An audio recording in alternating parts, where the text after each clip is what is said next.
नमस्कार दोस्तों, स्वागत है आपका आज के मुख्य समाचारों में। जी हां दोस्तों, आपको यहां पर देखने को मिलेंगी सुबह से लेकर शाम तक की तमाम बड़ी खबरें मुख्य समाचार ब्रेकिंग न्यूज अपडेट्स के रूप में। तो चलिए दोस्तों, जान लेते हैं आज की पहली बड़ी खबर। मोदी बिहार से लोकसभा चुनाव अभियान का करेंगे आगाज। चंपारण के बेतिया में 13 जनवरी को पहली रैली करेंगे। इसी दिन झारखंड भी जाएंगे। जी हाँ दोस्तों, प्रधानमंत्री नरेंद्र मोदी 2024 लोकसभा चुनाव अभियान की शुरुआत बिहार से कर सकते हैं। न्यूज एजेंसी ANI ने भाजपा सूत्रों के हवाले से बताया है कि 13 जनवरी को प्रधानमंत्री चंपारण के बेतिया में रैली करेंगे। वे रमन मैदान में एक जनसभा भी करेंगे। इसी दिन वे झारखंड के धनबाद भी जा सकते हैं। दोस्तों, भाजपा सूत्रों ने बताया कि 13 जनवरी को बेतिया में PM मोदी बिहार के विभिन्न सड़कों और केंद्रीय योजनाओं का उद्घाटन और शिलान्यास करेंगे। 2014 लोकसभा चुनाव के बाद यह पहली बार होगा जब भाजपा अपने सबसे पुराने सहयोगी JDU के बिना चुनावी मैदान में उतरेगी। इसके बाद दोस्तों, अगली बड़ी खबर। भजनलाल सरकार ने राजस्थान में CBI जांच से रोक हटाई। 4 पूर्व मंत्री, 2 IAS की फाइलें खोलने की तैयारी, फोन टेपिंग, पेपर लीक जैसे 5 मामले भी। जी हां दोस्तों, भजनलाल सरकार ने गहलोत राज में लगी CBI जांच पर रोक को हटाकर सभी रास्ते खोल दिए हैं। अब सिफारिश मिलते ही CBI अफसर राजस्थान के किसी भी मामले में रेड मार सकते हैं। इस फैसले के बाद वो 5 मामले फिर से चर्चा में हैं, जिनकी जांच का मुद्दा चुनाव से पहले बीजेपी ने जोर शोर से उठाया था। घोषणा पत्र में किए वादे के अनुसार हाल ही में पेपर लीक मामले में SIT का गठन तो कर दिया गया है। केंद्र का इशारा मिला तो मामले की जांच CBI को भी भेजी जा सकती है। इसके बाद दोस्तों, अगली बड़ी खबर। मोदी भारत पर आपत्तिजनक टिप्पणी, मालदीव के 3 मंत्री हुए सस्पेंड। देश में #बायकॉट मालदीव ट्रेंड कर रहा। सेलिब्रिटीज लक्षद्वीप पर्यटन को दे रहे हैं बढ़ावा।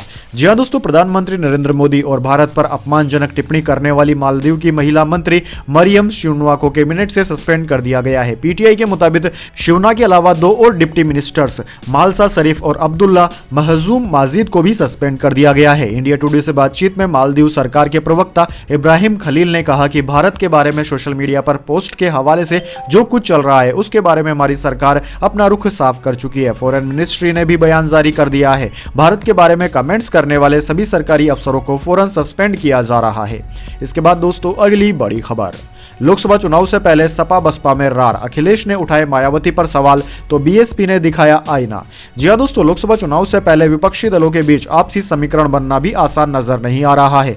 एक और जहां सीट शेयरिंग को लेकर पेच फंसा हुआ है, वहीं यूपी में सपा बसपा के बीच रार छिड़ गई है। अभी ना तो मायावती इंडिया ब्लॉक में शामिल हुई है, ना ही इंडिया गठबंधन की ओर से उन्हें औपचारिक न्योता मिला है। लेकिन मायावती के एंट्री को लेकर सपा और बसपा में घमासान शुरू हो गया है।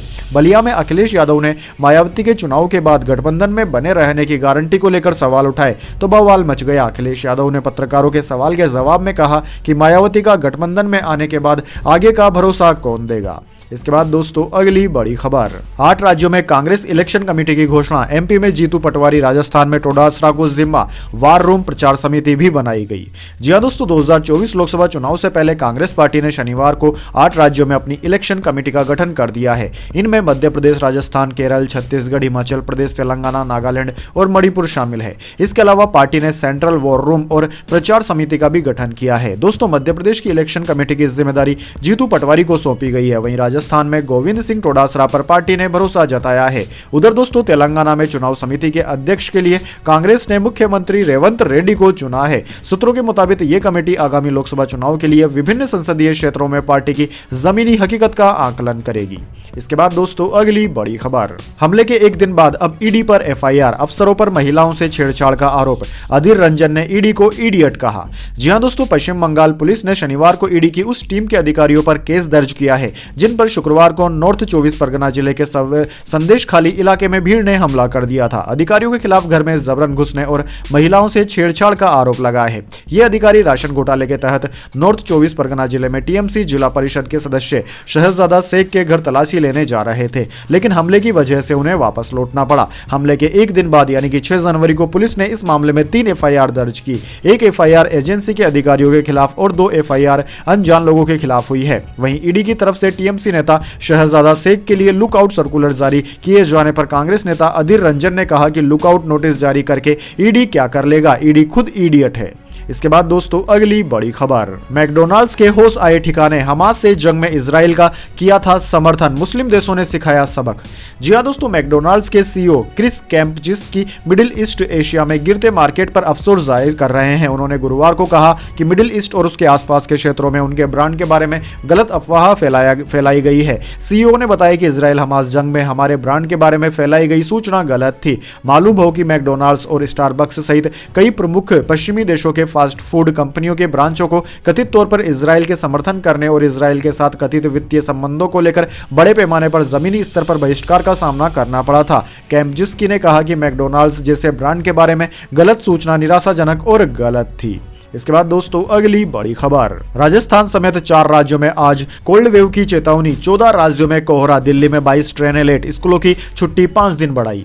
जी हां दोस्तों, उत्तर भारत में कड़ाके की ठंड जारी है। मौसम विभाग ने पंजाब, हरियाणा, दिल्ली और राजस्थान में रविवार को कड़ाके की ठंड पड़ने की चेतावनी जारी की है। इन राज्यों में 7, 8 और 9 जनवरी को शीतलहर का अनुमान जताया गया है। वहीं दोस्तों मौसम विज्ञान विभाग के मुताबिक 14 राज्यों में कोहरे की स्थिति बनी हुई है। इनमें उत्तर प्रदेश, मध्य प्रदेश, पंजाब, हरियाणा, राजस्थान, हिमाचल प्रदेश, उत्तराखंड, बिहार, झारखंड, ओडिशा शामिल है। इसके अलावा नॉर्थ ईस्ट में असम, मेघालय, मिजोरम और त्रिपुरा में भी घने कोहरे का अनुमान जताया गया है। वहीं दोस्तों कोहरे की वजह से राजधानी दिल्ली में रविवार को 22 ट्रेनें 1 घंटे से लेकर 6.5 घंटे तक लेट चल रही है। इनमें राजस्थान, मध्य प्रदेश और बिहार से आने वाली ट्रेनें सबसे ज्यादा प्रभावित हुई है। वहीं दोस्तों दिल्ली में ठंड को देखते हुए राज्य में 1 से 5वीं क्लास तक की छुट्टियां 12 जनवरी तक के लिए बढ़ा दी गई है। इसके अलावा दोस्तों मौसम विज्ञान विभाग ने बताया है कि मध्य प्रदेश, छत्तीसगढ़, झारखंड, तमिलनाडु और केरल में आने वाले कुछ दिनों में बारिश हो सकती है। इसके बाद दोस्तों अगली बड़ी खबर, राम मंदिर में प्राण प्रतिष्ठा को लेकर भिड़ गए 2 संत, एक ने पीएम मोदी पर उठाए थे सवाल तो दूसरे ने दिया मुंह तोड़ जवाब।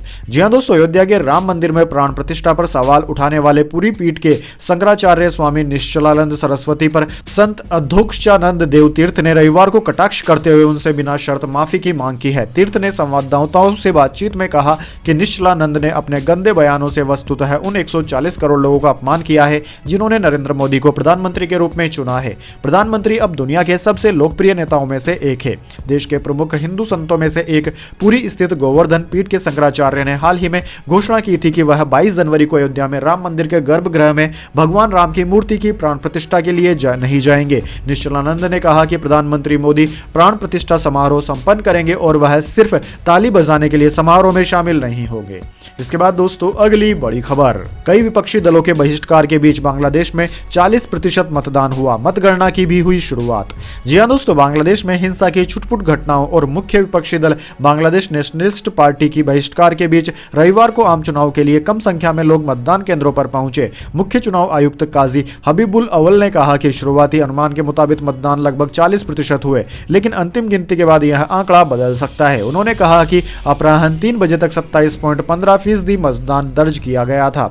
वहीं दोस्तों चुनाव आयोग की तरफ से कहा गया है कि अनियमितताओं को लेकर 7 मतदान केंद्रों पर मतदान स्थगित कर दिया गया है। मतदान स्थानीय समय अनुसार सुबह 8 बजे शुरू हुआ था और स्थानीय समय अनुसार 4 बजे तक चला। मतदान केंद्रों पर भीड़ भाड़ न होने के कारण मतदाताओं ने बिना किसी बाधा के वोट डाला। इसके बाद दोस्तों अगली बड़ी खबर, न्याय का ध्वज लहराता रहे ताकि पीढ़ियां याद रखें। राजकोट में सीजीआई बोले लोग पहले सुप्रीम कोर्ट नहीं जिला कोर्ट जाते हैं, उनका भरोसा बनाए रखें। जी हां दोस्तों, भारत के चीफ जस्टिस डीवाई चंद्रचूड़ 2 दिन के गुजरात दौरे पर हैं। शनिवार को उन्होंने द्वारकाधीश मंदिर में भगवान श्री कृष्ण की पूजा अर्चना की। उनकी पत्नी भी उनके साथ थी। इस दौरान मंदिर में कड़े सुरक्षा इंतजाम किए गए। इसके बाद सीजीआई राजकोट पहुंचे। यहाँ पर वे जामनगर रोड पर 110 करोड़ रुपए की लागत से तैयार हुई नई कोठी बिल्डिंग के उद्घाटन कार्यक्रम में शामिल हुए। इसमें गुजरात हाई कोर्ट के चीफ जस्टिस सुनीता अग्रवाल और राज्य के कानून मंत्री ऋषिकेश पटेल भी मौजूद थे। अपने संबोधन में सीजीआई ने कहा कि जिस तरह से मंदिरों के शिखर पर लगे झंडे ध्वज हम सभी को एक साथ बांधे रखते हैं, उसी तरह डिस्ट्रिक्ट कोर्ट के वकीलों को इस तरह से काम करना चाहिए जिससे आने वाली पीढ़ियों तक न्याय का ध्वज फहराता रहे। इसके बाद दोस्तों अगली बड़ी खबर, मुकेश अंबानी का ऐलान, अगले हफ्ते यहां खुलेगा हाईटेक डाटा सेंटर, कनाडा की कंपनी से हुई डील। जी हां दोस्तों, एशिया के सबसे अमीर इंसान मुकेश अंबानी ने रविवार को तमिलनाडु के लिए एक बड़ा ऐलान किया। उन्होंने कहा कि उनकी कंपनी रिलायंस इंडस्ट्रीज अगले साल राज्य में एक अत्याधुनिक डेटा सेंटर की ओपनिंग करेगी, जिसे कनाडा की कंपनी ब्रुकफील्ड के साथ साझेदारी के तहत डेवलप किया गया है। रिलायंस चेयरमैन ने यह बात रविवार को तमिलनाडु ग्लोबल इन्वेस्टर्स मीट में अपने संबोधन के दौरान कही। पीटीआई के मुताबिक अरबपति मुकेश अंबानी इस मीट में शामिल नहीं हो सके तो उन्होंने एक वीडियो मैसेज के जरिए अपना संबोधन दिया। उन्होंने कहा कि रिलायंस इंडस्ट्री कनाडा की ब्रुकफील्ड के साथ साझेदारी में अगले सप्ताह चेन्नई में एक state of art data centre खोलेगी। रिलायंस ने पिछले साल जुलाई 2023 में इस सेक्टर में एंट्री लेने के लिए करीब 378 करोड़ रुपए का निवेश किया था, जिसमें ब्रुकफील्ड इंफ्रास्ट्रक्चर और अमेरिका के रियल्टी स्टेट निवेश ट्रस्ट डिजिटल रियल्टी पहले से ही भागीदार थे। इन तीनों की इस उद्यम में 33% हिस्सेदारी है।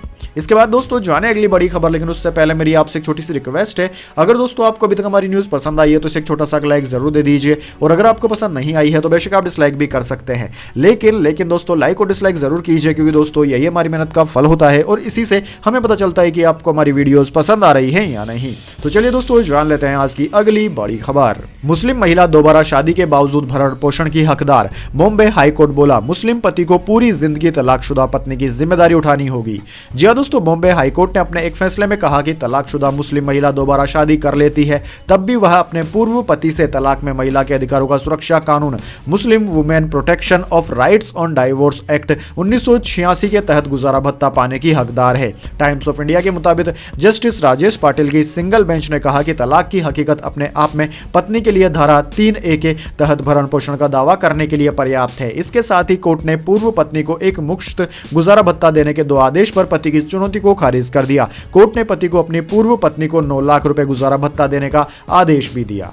इसके बाद दोस्तों अगली बड़ी खबर, अमेरिका में इंडियन कॉन्सुलेट का रास्ता रोका, खालिस्तानी आतंकी पन्नू ने की नापाक हरकत, NIA को दे रहा चुनौती। जी हां दोस्तों, अमेरिका दौरे पर गई राष्ट्रीय जांच एजेंसी NIA की टीम को चुनौती देते हुए खालिस्तानी आतंकवादी गुरपतवंत सिंह पन्नू के प्रतिबंधित संगठन सिख फॉर जस्टिस ने सैन फ्रांसिस्को में इंडियन कॉन्सुलेट का रास्ता रोक दिया है। शीर्ष खुफिया सूत्रों ने बताया कि इसके लिए उसने एक झांकी का इस्तेमाल किया जिसमें पूर्व प्रधानमंत्री इंदिरा गांधी की हत्या का चित्रण किया गया है। इसमें उसने गोलियां दागते हुए जसवंत सिंह और बेअंत सिंह को शहीद बताया। शीर्ष खुफिया सूत्रों ने कहा कि वे अपने समकक्षों से बात करेंगे। उधर दोस्तों खालिस्तानी आतंकवादी गुरपतवंत सिंह पन्नू ने एक बयान भी जारी किया। इस बयान में कहा गया है कि हरदीप सिंह निज्जर की हत्या की साजिश रचकर हिंसा का चक्र शुरू करने वाले PM नरेंद्र मोदी को 31 अक्टूबर 1984 को नहीं भूलना चाहिए और सिखों ने हमेशा भारत द्वारा की गई हिंसा का जवाब दिया है।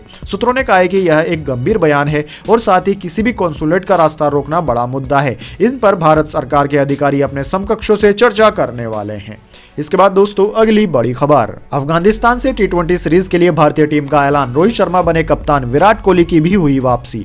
जी हां दोस्तों, अफगानिस्तान के खिलाफ 3 मैचों की T20 सीरीज के लिए भारतीय टीम का ऐलान हो गया है। सीरीज के लिए रोहित शर्मा को कप्तानी सौंप दी गई है, जबकि विराट कोहली T20 फॉर्मेट में वापसी कर रहे हैं। दोस्तों कप्तान रोहित शर्मा और स्टार बल्लेबाज कोहली ने BCCI को सूचित किया था कि वे T20 में चयन के लिए उपलब्ध हैं। ऐसे में दोनों खिलाड़ियों को इग्नोर करना काफी मुश्किल होता है। दोस्तों आपकी जानकारी के लिए बता दें, रोहित शर्मा तीनों ही फॉर्मेट में टीम इंडिया के आधिकारिक कप्तान है। यह अलग बात है कि उन्होंने और विराट कोहली ने 1 साल से कोई T20 मैच नहीं खेला है। दोस्तों अफगानिस्तान के खिलाफ T20 सीरीज के लिए चयनकर्ताओं ने तेज गेंदबाज मोहम्मद सिराज और जसप्रीत बुमराह को आराम दिया है। सिराज और बुमराह ने केपटाउन टेस्ट में साउथ अफ्रीका के खिलाफ जीत में अहम भूमिका निभाई थी। दोनों तेज गेंदबाज अब इंग्लैंड के खिलाफ टेस्ट मैच में खेलने उतरेंगे। भारतीय टीम मैनेजमेंट चाहती है कि दोनों गेंदबाज इंग्लैंड सीरीज के लिए पूरी तरह से तरोताजा रहें। वहीं दोस्तों भारतीय टीम की बात करें तो भारतीय टीम में रोहित शर्मा, शुभमन गिल, यशस्वी जायसवाल, विराट कोहली, तिलक वर्मा, रिंकू सिंह, जितेश शर्मा, संजू सैमसंग, शिवम दुबे, वाशिंगटन सुंदर, अक्षर पटेल, रवि बिश्नोई, कुलदीप यादव,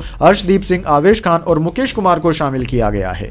इसके बाद दोस्तों अगली बड़ी खबर, ठंड की वजह से पंजाब में 14 जनवरी तक स्कूल बंद, CM भगवंत मान ने दी यह जानकारी। जी हां दोस्तों, देश भर में बढ़ती ठंड और शीतलहर के प्रकोप के चलते कई राज्यों में न्यूनतम तापमान सिंगल डिजिट में आ गया है। मौसम विभाग ने आने वाले दिनों में और भी ज्यादा ठंड और शीतलहर बढ़ने की संभावना जताई है। इस बीच पंजाब सरकार ने राज्य के सभी सरकारी और प्राइवेट स्कूलों में छुट्टी घोषित कर दी है। पंजाब के मुख्यमंत्री भगवंत मान ने अपनी सोशल मीडिया अकाउंट X के माध्यम से इसकी जानकारी दी। दोस्तों CM भगवंत मान ने ट्वीट किया कि पंजाब में शीतलहर को देखते हुए 10वीं तक के सभी सरकारी और प्राइवेट स्कूलों में 8 जनवरी से 14 जनवरी 2024 तक छुट्टियां रहेंगी। इससे पहले पंजाब में ठंड के मौसम को देखते हुए स्कूलों का समय सुबह 10 बजे से दोपहर 3 बजे तक करने का फैसला हुआ था। इसके बाद दोस्तों अगली बड़ी खबर, जेडीयू के बाद अब आम आदमी पार्टी ने भी दिया इंडिया गठबंधन को झटका, इस सीट से लोकसभा उम्मीदवार का किया ऐलान।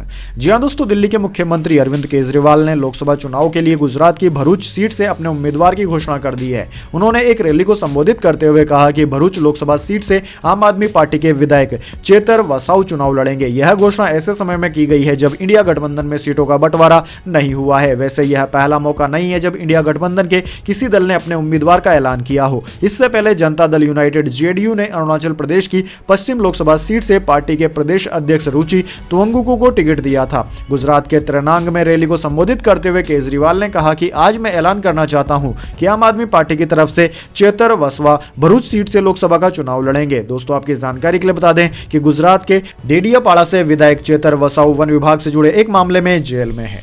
इसके बाद दोस्तों अगली बड़ी खबर, जेट एयरवेज के फाउंडर कोर्ट में रोए, नरेश गोयल ने कहा पत्नी को कैंसर में भी बीमार, बेहतर होगा जेल में ही मर जाऊं। जी हां दोस्तों, कैनरा बैंक के साथ धोखाधड़ी के आरोपी जेट एयरवेज के संस्थापक नरेश गोयल शनिवार 6 जनवरी को मुंबई के स्पेशल कोर्ट में पेश हुए। उन्होंने कोर्ट से कहा कि मैं जिंदगी की आस खो चुका हूं, मेरा स्वास्थ्य बहुत बिगड़ गया है, बेहतर होगा कि जेल में ही मर जाऊं। यह कहने के साथ ही नरेश गोयल ने हाथ जोड़ लिए। गोयल ने आगे कहा कि मुझे अपनी पत्नी अनीता की कमी बहुत खलती है, वह कैंसर की लास्ट स्टेज में है। इसके बाद जज ने कहा कि आपको बेसहारा नहीं छोड़ा जाएगा। नरेश ने स्पेशल जज एम.जी. देशपांडे के सामने अपनी जमानत अर्जी दायर की थी। उन्हें अदालत में पेश किया गया था और कार्रवाई के दौरान उन्होंने व्यक्तिगत सुनवाई का अनुरोध किया, जिसे जज ने स्वीकार कर लिया। गोयल पर कैनरा बैंक के साथ 538 करोड़ रुपए की धोखाधड़ी का आरोप है। परिवर्तन निर्देशालय ने कथित बैंक धोखाधड़ी के सिलसिले में पिछले साल 1 सितंबर को नरेश गोयल को गिरफ्तार किया था। वह अभी भी न्यायिक हिरासत में है। इसके बाद दोस्तों अगली बड़ी खबर, पुजारा फर्स्ट क्लास में सबसे ज्यादा डबल सेंचुरी जमाने वाले भारतीय बैटर, झारखंड के खिलाफ नाबाद 243 रन बनाए। यह रणजी में 8वां दोहरा शतक है। जी हां दोस्तों, भारतीय क्रिकेट टीम से बाहर चल रहे चेतेश्वर पुजारा ने रणजी ट्रॉफी 2023-24 में झारखंड के खिलाफ नाबाद 243 रनों की पारी खेली। पुजारा ने अपनी पारी में 356 गेंदों का सामना किया और 30 चौके लगाए। 35 साल के पुजारा ने सौराष्ट्र से खेलते हुए फर्स्ट क्लास करियर का 17वां दोहरा शतक जमाया। यह पुजारा का 8वां दोहरा शतक है। वह फर्स्ट क्लास क्रिकेट में सबसे ज्यादा डबल सेंचुरी जमाने वाले भारतीय बल्लेबाज भी हैं। दुनिया भर के बल्लेबाजों की सूची में पुजारा 6वें नंबर पर है। पुजारा फर्स्ट क्लास क्रिकेट में सर्वाधिक दोहरा शतक लगाने के मामले में 2 अन्य खिलाड़ियों से पीछे हैं। इसके बाद दोस्तों अगली बड़ी खबर, अयोध्या पहुंची जटायु की मूर्ति, पीएम मोदी के पूजन वंदन के बाद मंदिर परिषद में होगी स्थापित।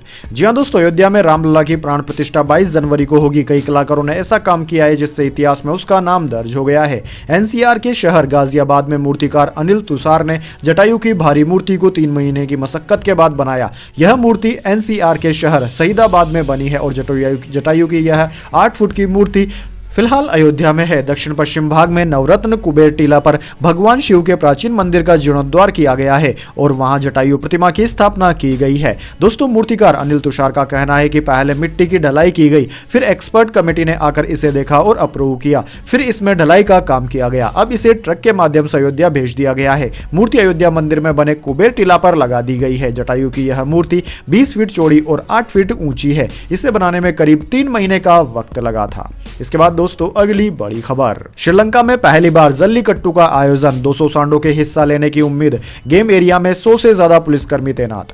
जी हां दोस्तों, तमिलनाडु का फेमस गेम जल्लीकट्टू श्रीलंका में पहली बार आयोजित हुआ। इसमें 100 से ज्यादा सांडों के हिस्सा लेने की उम्मीद है। लोगों की सुरक्षा के लिए मैदान में 100 से ज्यादा पुलिसकर्मी तैनात किए गए हैं।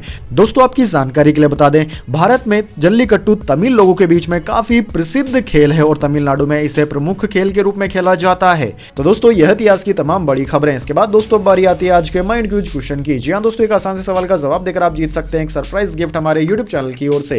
तो दोस्तों आज का सवाल आपकी स्क्रीन पर आ चुका है। लिट्टी चोखा कौन से राज्य का प्रसिद्ध व्यंजन है? जी हां दोस्तों, अगर आप जानते हैं कि लिट्टी चोखा कौन से राज्य का सबसे प्रसिद्ध और फेमस व्यंजन है तो जल्दी से उस राज्य का नाम कमेंट बॉक्स में लिख दीजिए। अगर दोस्तों आपका जवाब होता है एकदम सही और आप चुन जाते हैं लकी विजेता के रूप में तो आपको मिल सकता है एक सरप्राइज गिफ्ट हमारे यूट्यूब चैनल की ओर से। तो दोस्तों जल्दी से अपना उत्तर कमेंट बॉक्स में लिख दीजिए, वीडियो को लाइक कर लीजिए और चैनल को सब्सक्राइब करके बेल आइकन भी दबा लीजिए। धन्यवाद। वंदे मातरम। जय हिंद, जय भारत।